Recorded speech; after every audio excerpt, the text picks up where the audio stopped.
JPMorgan-Chase CEO Jamie Dimon is re-entering the political fray with a new message to Democrats: grow up and listen to Trump supporters, because Trump was kind of right about some things. Here's Dimon at Davos talking to Democrats about how they need to sit down and shut up.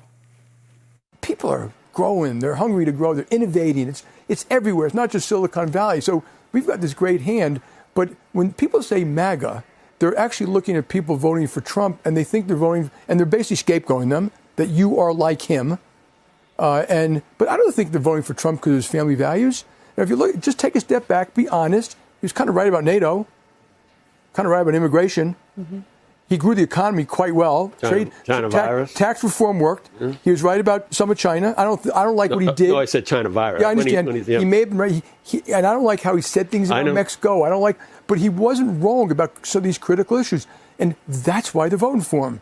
And I think people should be a little more respectful of our fellow citizens. And when you guys have people up here, you should always ask the why.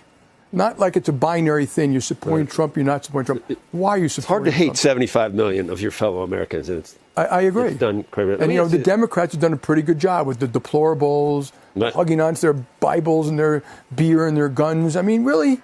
Could we just stop that stuff and actually grow up and treat other people with respect and listen to them a little bit? And I do think the economy will affect. And I think this negative talk about MAGA is going to hurt Biden's election campaign. Friend of the show, Glenn Greenwald, weighed in, writing, "For years, Barack Obama and Jamie Dimon were inseparable. The JPMorgan chair vocally supported Obama, and Obama frequently heaped praise on Dimon and acted to help JPMorgan. That's what makes these comments from Dimon about Trump and Trump supporters all the more remarkable." Indeed. I think this is one of those instances where you really see how superficial the sort of liberal pushback toward Trump is. It was all about vibes. It's all about they thought he was impolitic. They didn't like how he sounded. It was awkward for them at parties and their liberal elite backgrounds. But when it comes down to it, when they realize that he maintained, frankly, the economic and political status quo that existed before him, suddenly all of those concerns go out the window. Jamie Dimon and Bernie Sanders ended up in these kind of weird online wars back in 2020 because Bernie Sanders was advancing substantive populist financial policy that would have actually hurt people like Jamie Dimon. He called him out for being fined $13 billion for mortgage fraud and illegally foreclosing on military families, bribing foreign officials, and receiving $416 billion in taxpayer money in the 2008 bailouts. That was the kind of critique Bernie Sanders was making, and you're never going to see someone like Bernie and Jamie Dimon being best friends. But what you will see is someone like Jamie Dimon saying, hey, at the end of the day, Trump isn't that much of a threat to the status quo. I think he's frankly right about the framing, as we talked about in an earlier segment, of not looping every conservative in under some MAGA umbrella to try to stigmatize them. And of course, he's right about Trump being right on trade and some of these other issues. But that has always been the case. And there have been politicians that weren't Donald Trump who were also right on trade, i.e. the kind of Bernie-Trump mirror universes of each other that existed in the 2016 race. And someone like Jamie Dimon was never going to back a kind of America First trade policy coming out of someone like Bernie, because at the end of the day, it came with too much of a threat to his own bottom line. So I would just take all of this with a little bit of a grain of salt. I thought I should remind our viewers what Donald Trump had to say about Jamie Dimon as recently as November 30th of this past year. Highly overrated globalist Jamie Dimon, the CEO of JPMorgan, is quietly pushing another non-MAGA person, Nikki Haley, for president. I've never been a big Jamie Dimon fan, but had to live with this guy when he came begging to the White House. I guess I don't have to live with him anymore, and that's a really good thing. Yeah. So there's no affection on Trump's part, which speaks to this power Trump has that everyone is expected to treat him with very nicely, and you can't lash out at him in anger, or you're just like totally written off by all conservatives. But he can say whatever he wants about anyone else. It's real funny. Well, one other dynamic to this. So and Jamie Dimon is, just to be clear, has endorsed Nikki Haley and is pushing for Nikki Haley. So the Jamie Dimon type peoples are really who you bring into the fold if you make Nikki Haley vice president. Yes, this is all about establishment preservation. Talking about this under a partisan lens really misses the key story here. One other aspect that is worth noting is that in the last electoral cycle, and then apparently in this electoral cycle as well, there were rumors that Jamie Dimon might be seeking a run for office. This is from a Reuters report of May of last year. Billionaire hedge fund manager Bill Ackman, He's everywhere. He's like the Forrest Gump of politics. And of course, Bill Ackman is the person who spearheaded the effort to get Claudine Gay ousted from Harvard University, and then later found out that his own wife was committing even worse plagiarism than what Claudine Gay has been accused of.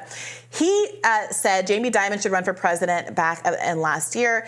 And Jamie Dimon responded saying, I love my country, and maybe one day I'll serve my country in one capacity or another, he told Bloomberg News back then. So the kind of statement that he's making there, saying, hey, I'm a consensus person, I don't hate the MAGA people, I'm willing to bring the country together, definitely does smell to me like he's trying to lay the foundation for himself not being the liberal bestie of Barack Obama or a bailout king who's a billionaire who took billions from the American tax dollars after being part of a business that was part of the predatory campaign that caused the financial crisis to begin with. But hey, I'm a guy who understands progressive trade policies or more protectionist trade policies. I'm a guy who's willing to talk to anybody in America. Don't notice the $1 billion in my bank account. I'm really a man of the people. That seems to be the pitch that he's giving here. And again, a radical diversion from the way that he was talking back during the Obama era. Frankly, protectionist trade policies combined with bailouts for the super wealthy or for business in general is, for my mind, combining the worst of all the policies out there. I don't want to see more protectionist trade policies. I don't want to see more micromanaging of businesses or more red tapes or any of that. I also don't want to see handouts or bailouts or preferential or special treatment. That's the problem with having these very wealthy corporate people involved in our politics, because obviously, I, from a libertarian standpoint, I agree that I don't want the government to overly meddle in business, and I want it to generally leave business alone in order to create a more prosperous conditions for everyone and jobs and everything that goes along with that.